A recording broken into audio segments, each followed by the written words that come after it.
Hello everyone, welcome to study with Shri. देखिए, Uttar Pradesh PCS और RO की प्रीलिम टेस्ट सीरीज चलाई जा रही है 2023 की। यह टेस्ट नंबर आपका 112 है। 111 टेस्ट ऑलरेडी कंप्लीट हो चुका है। प्ले लिस्ट बना रखी है, आप लोग जाकर के देख सकते हैं।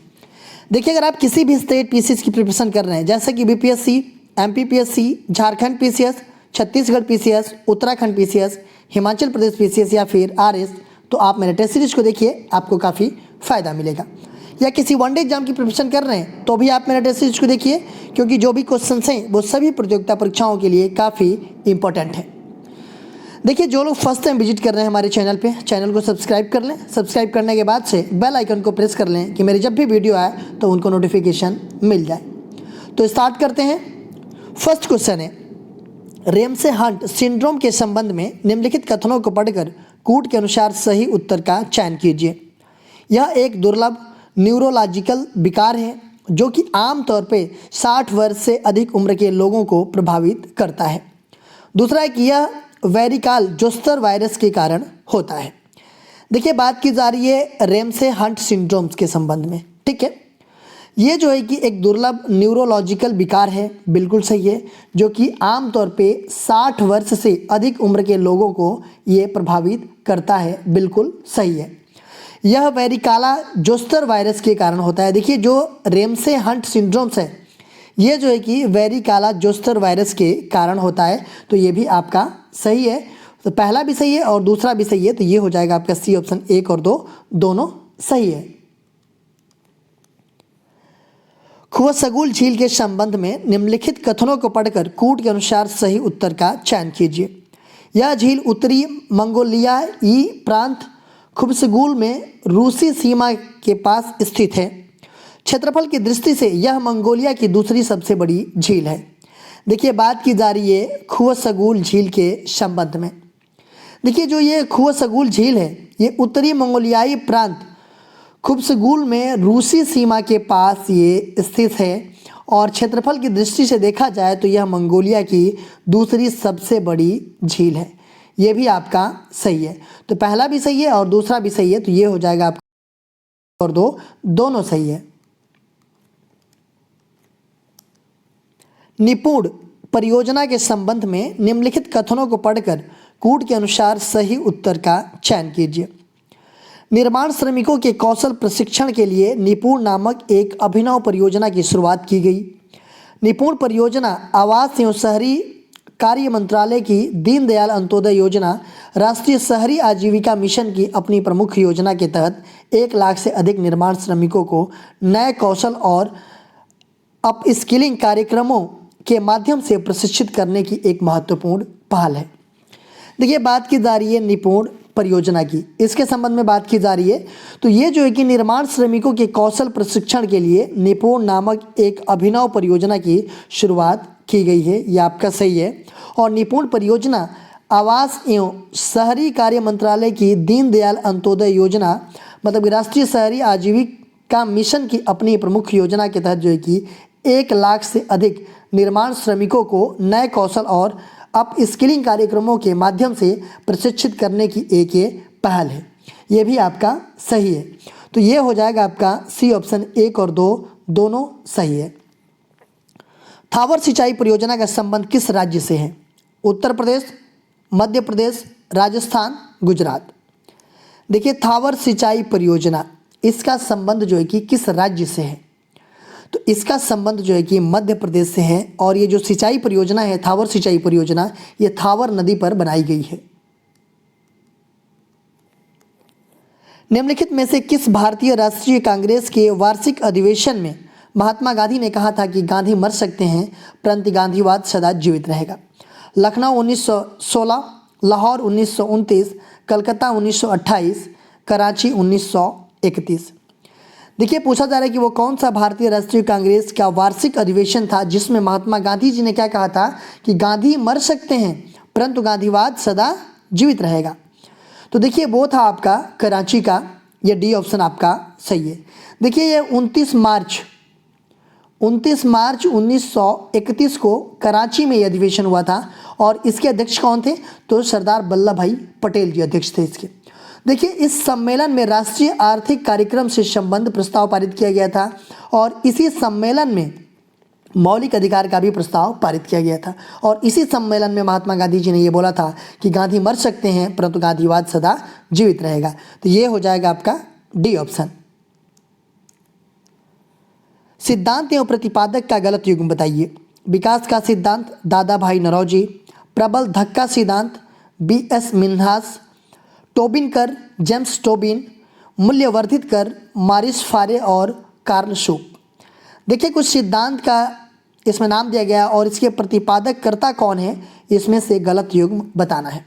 देखिए विकास का सिद्धांत जो है वो जो कि दादा भाई नौरोजी का है। प्रबल धक्का सिद्धांत की अगर हम बात करें तो ये जो है कि बी.एस. मिन्हास का नहीं है। प्रबल धक्का सिद्धांत के प्रतिपादक कर्ता जो है कि रोजस्टीन रोडान है। ठीक है, तो ये आपका गलत है। और टोबिन कर ये जो है कि इसके प्रतिपादनकर्ता जेम्स टोबिन है और मूल्यवर्धित कर इसके प्रतिपादककर्ता जो है कि मारिस फारे और कार्ल शूप है। तो ये भी सही है, ये भी सही है। गलत कौन सा है? तो ये बी ऑप्शन। दल बदल से उत्पन्न निरहता पर किसी भी सवाल पर किसके द्वारा निर्णय लिया जाएगा? मुख्य निर्वाचन आयुक्त द्वारा, भारत के मुख्य न्यायाधीश द्वारा, भारत के राष्ट्रपति द्वारा, सदन के पीठासीन अधिकारी के द्वारा।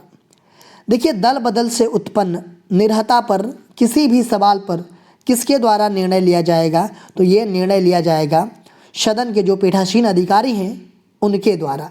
तो डी ऑप्शन आपका सही है। देखिए अगर हम बात करें दल बदल विरोधी अधिनियम की तो ये जो है कि आपका 52वां संविधान संशोधन के तहत जो है कि 1985 में जो है कि जोड़ा गया था ये दल बदल विरोध कानून अधिनियम। और इसमें ऐसा होता है कि अगर कोई भी नेता किसी राजनीतिक दल से वो जुड़ा हुआ है और उससे इलेक्शन में वो जीत जाता है और जीतने के बाद क्या करता है कि कोई दूसरी पार्टी ज्वाइन कर लेता है या दल परिवर्तन कर देता है तो इसके सदस्यता क्या कर दी जाती है? रद्द कर दी जाएगी। इसमें जो है कि ये सब सारी चीज़ें प्रावधान किया गया है 52वां संविधान संशोधन के तहत। तो ये हो जाएगा आपका डी ऑप्शन।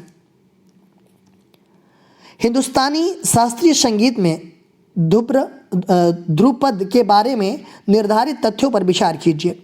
ध्रुपद अल्प के बोल प्रारंभ में धीमे और ध्येय होते हैं परंतु बाद के चरणों में क्या होता है? गति बढ़ती है।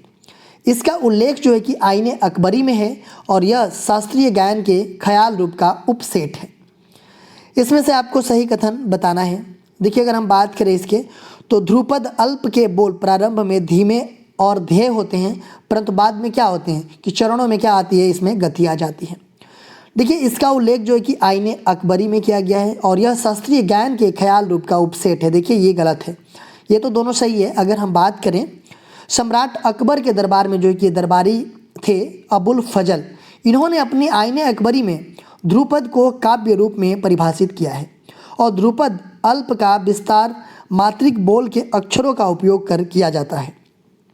देखिए ध्रुपद और ख्याल ये वर्तमान में उत्तर भारत में शास्त्रीय संगीत के ये दोनों रूप हैं। तो ये हो जाएगा आपका 1 और 2 सही है, 3 गलत है। तो ये हो जाएगा आपका बी ऑप्शन। ठुमरी अर्धशास्त्रीय भारतीय संगीत की एक सामान्य विधा है जिसकी उत्पत्ति कहाँ हुई है? उत्तर प्रदेश, मध्य प्रदेश, महाराष्ट्र, राजस्थान। ठुमरी ये जो है कि अर्धशास्त्रीय भारतीय संगीत की एक सामान्य विधा है जिसकी उत्पत्ति कहाँ पे हुई है? तो इसकी उत्पत्ति हुई है उत्तर प्रदेश में। ए ऑप्शन आपका सही है।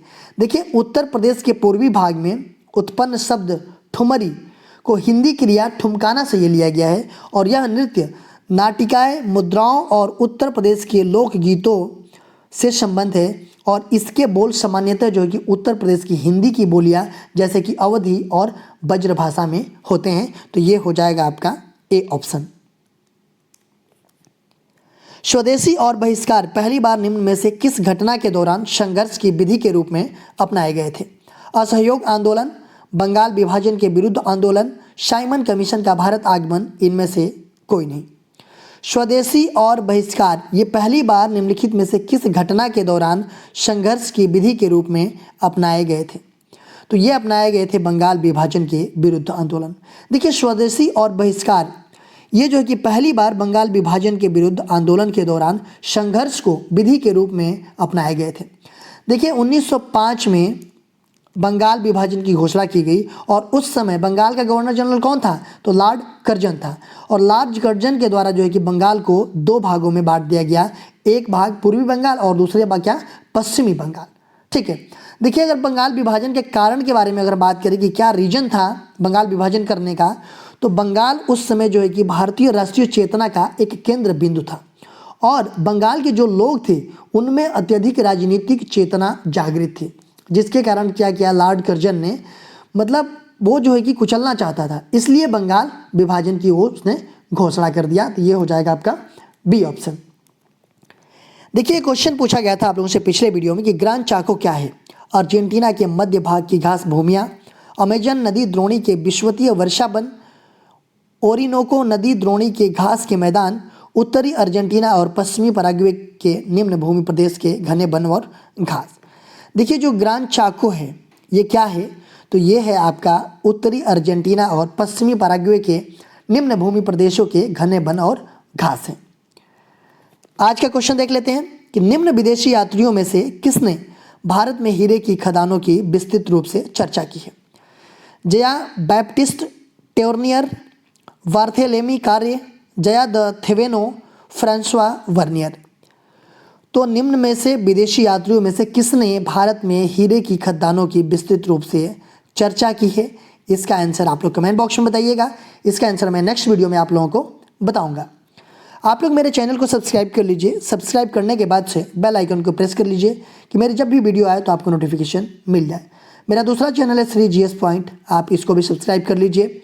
फेसबुक पे एक मेरा पेज है स्टडी विद श्री के नाम से, और इंस्टाग्राम पे हमारी आईडी है study with Shri 25 and Shri GS point, and Telegram का हमारा चैनल है स्टडी विद श्री। इन सब सारे का लिंक आपको डिस्क्रिप्शन में मिल जाएगा। आप वहाँ पे क्लिक करते आप यहाँ पे पहुँच जाएंगे। तो इन सब सारे जगहों से कनेक्ट हो जाइए, क्योंकि इन सब सारे जगहों पे स्टडी से रिलेटेड चीज़ें पोस्ट की जाती है, जिससे आप लोगों को फ़ायदा पहुँच सकता है। दोस्तों वीडियो अच्छी लगती है तो आप लोग एक लाइक कर दिया कीजिए, एक अच्छा सा कमेंट्स कर दिया कीजिए, अपने दोस्तों में शेयर जरूर किया कीजिए। अगर वीडियो अच्छी नहीं लगती है तो आप लोग डिसलाइक कर दिया कीजिए, और कमेंट बॉक्स में मुझे बताइए डिसलाइक क्यों किया। वीडियो देखने के लिए धन्यवाद।